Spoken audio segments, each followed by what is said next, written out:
Hello students, very good morning. मैं हूं प्रशांत Gautam. I hope आप बढ़िया होंगे, मस्त होंगे और स्वस्थ होंगे। तो आज हम फार्माकोलॉजी में जो है एक नया टॉपिक का अध्ययन करेंगे और वो टॉपिक जो है कुछ हार्मोन से रिलेटेड है। तो उसके बारे में आज हम पढ़ेंगे। मतलब वो हार्मोन कौन सा है, तो वो हार्मोन है एस्ट्रोजन। तो आज हम एस्ट्रोजन के बारे में जानेंगे कि एस्ट्रोजन क्या होता है और उसका क्लासिफिकेशन क्या होता है। आज हम उसके बारे में अच्छे से पढ़ेंगे और समझेंगे।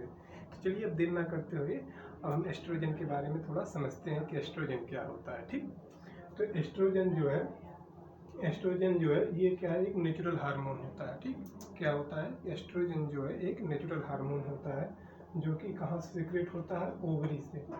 ओवरी से मतलब ये जो है बेसिकली ये फीमेल सेक्स हार्मोन होता है। ठीक, एस्ट्रोजन क्या होता है, ये एक नेचुरल हार्मोन होता है और इसको कह सकते हैं कि ये मोस्टली फीमेल में ही सीक्रेट होता है। तो ये कहाँ से सीक्रेट होता है, ओवरी।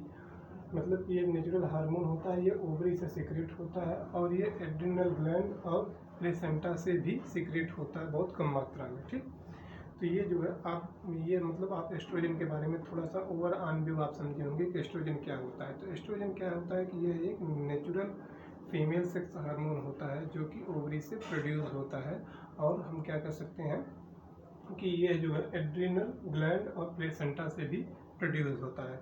अब हम बात करते हैं कि जो एस्ट्रोजन होता है उसका जो है वर्क क्या होता है, काम क्या होता है। तो उसका जो है वह जो है प्रेगनेंसी में उसका मतलब बहुत ही बड़ा योगदान है, मतलब बहुत ही विशेष रोल है किसमें, प्रेगनेंसी में।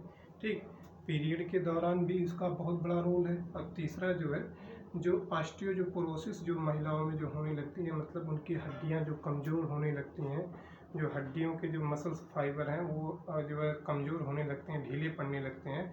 तो ये हार्मोन की अगर बैलेंसिंग अगर सही होती है, अगर रूप में अगर सीक्रेट अगर होता है, एक मतलब पैरेलल लेवल में अगर सीक्रेट होता है, तो जो है इन सब चीज़ों से जो मतलब ये क्या होता है कि हड्डी से रिलेटेड मतलब ऑस्टियोपोरोसिस जो डिजीज है उनसे कोई दिक्कत नहीं होती है। मतलब उस महिला में नहीं ऑस्टियोपोरोसिस होगा, हड्डी कमज़ोर नहीं होगी और उसको प्रेगनेंसी से जो रिलेटेड जो समस्या है वो भी नहीं होगी, पीरियड से रिलेटेड जो समस्या है वो भी नहीं होगी।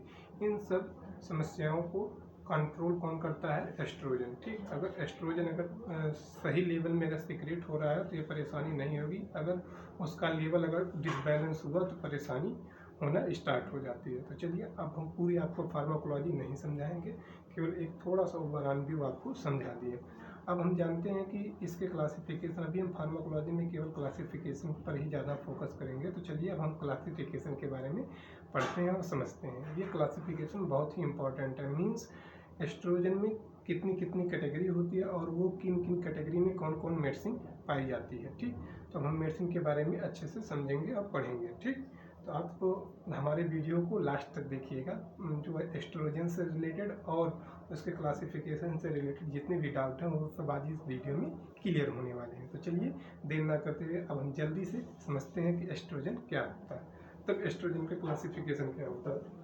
तो एस्ट्रोजन के क्लासिफिकेशन को हमने कितने भागों में बांट दिया, हमने 2 भागों में बांट दिया। एक हो जाएगा नेचुरल और एक हो जाएगा सिंथेटिक। मतलब नेचुरल जो बॉडी खुद प्रोड्यूस कर रही है। ठीक, क्या है कि जो हमारी बॉडी में जो खुद प्रोड्यूस हो रहा है, जो हमारी बॉडी में खुद प्रोड्यूस हो रहा है उसे हम नेचुरल कहेंगे। सिंथेटिक मतलब वो ह्यूमन मेड द्वारा, मतलब उस हार्मोन को बनाने में ह्यूमन बींग्स का विशेष रोल है। मीन्स वही बनाते हैं। अब वो चाहे जिस प्रकार से वो बनाए उसका डजेंट मैटर, उसको हम यहाँ पर नहीं डिस्क्राइब करेंगे। लेकिन इसमें जो है 2 कैटेगरी हो जाएगी, एक हो जाएगा नेचुरल एस्ट्रोजन और एक हो जाएगा सिंथेटिक में एस्ट्रोजन। तो नेचुरल एस्ट्रोजन में जो कौन कौन सी आ जाएगा ड्रग, कौन कौन सी ड्रग आ जाएगी, एक हो जाएगा एस्ट्राडियोल, क्या हो जाएगा, एक हो जाएगा एस्ट्राडियोल। आप भी हमारे साथ भैया दोहराइएगा। एस्ट्राडियोल हो जाएगा, एक हो जाएगा एस्ट्रॉन और एक हो जाएगा एस्ट्रीऑल। अब देख लीजिए 3 कौन कौन सी, एक हो जाएगा एस्ट्राडियोल, एक हो जाएगा एस्ट्रॉल और एक हो जाएगा एस्ट्रीऑल। तो ये 3 दवा हो जाएंगी जो कि नेचुरल है। ठीक, अब जो सिंथेटिक एस्ट्रोजन की अगर हम बात करते हैं तो सिंथेटिक एस्ट्रोजन में एक हो जाएगा एस्टेरॉइड और एक हो जाएगा नॉन एस्टेरॉइड। ठीक, एक हो जाएगा एस्टेरॉइड और एक हो जाएगा क्या, नॉन एस्टेरॉइड। एस्टेरॉइड और नॉन एस्टेरॉइड। तो एस्टेरॉइड में क्या हो जाएगा, एथाइनाइल क्या हो जाएगा, एक बार आप भी दोहराइएगा, थोड़ा टिपिकल है, एथाइनाइल एस्ट्राडियोल। ठीक, क्या हो जाएगा, एथाइनाइल एस्ट्राडियोल। मेस्ट्रानोल क्या हो जाएगा, मेस्ट्रानोल। ठीक, मेस्ट्रानोल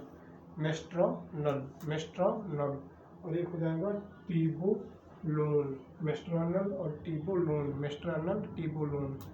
अब जो है नॉन स्टेरॉइडल में क्या आ जाएगी, नॉन स्टेरॉइडल में आ जाएगी डाईथाइल क्या आ जाएगा, आप भी दोहराइएगा, थोड़ा बड़ा नाम है, डाईथाइल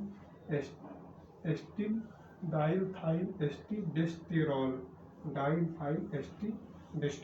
क्या आ जाएगा, डाईथाइल एस्टीडेस्टेरॉल। ठीक, और जो है लास्ट माइट कौन सी रहेगी, तो ये हो जाएगा डाइनेस्टेरॉल।